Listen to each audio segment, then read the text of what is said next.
अखन अहाँ सब सुनि रहल छी मैथिली एक्सप्रेस की शानदार प्रस्तुति।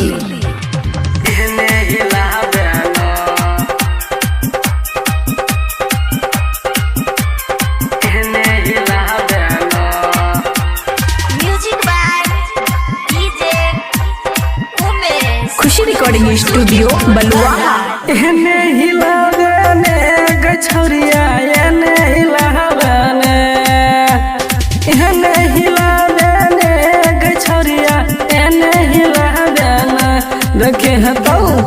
देखे हतौ कोली खोलतौ चोली गे बुचिया एहने हिलाबेन।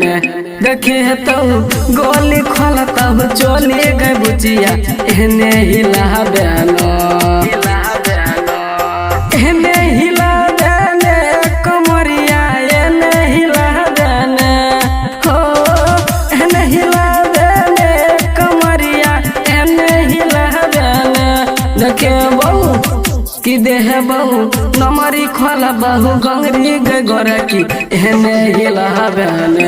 कि देह बहु नमरी खोला बहु गंगरी गे गोरकी एहने हिलाबेन।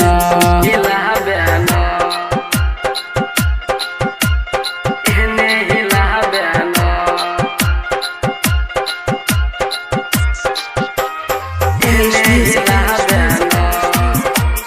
खुशी रिकॉर्डिंग स्टूडियो बलुआ।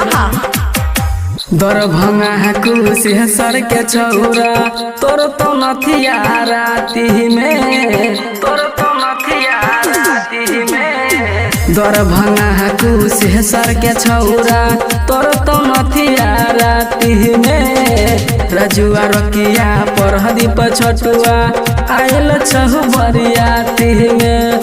हबेन लोगे में गे बुचिया हबेन लोगे में।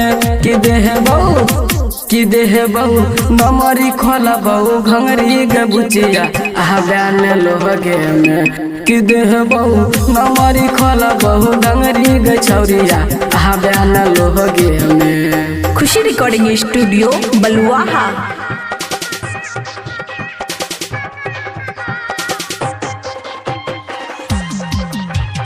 हबेन लोगे में।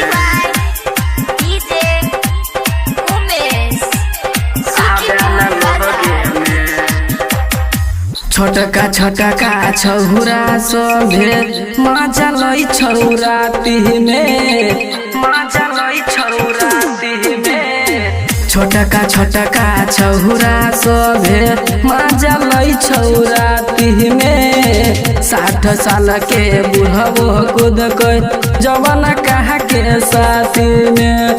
एने तू आबेने गे छौरिया एने तू आबेने।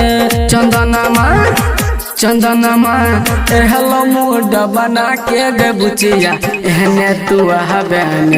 चंदनमा एहलो मूड बना के गे छौरिया एहने तू हबेन।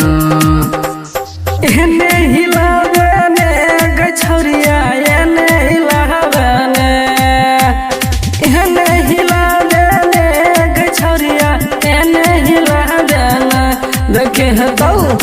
देखे हतौ कोली खोलतौ चोली गे बुचिया एहने हिलाबेन। देखे हतौ गोली खोलतौ चोली गे बुचिया एहने हिलाबेन। उमेश म्यूजिक।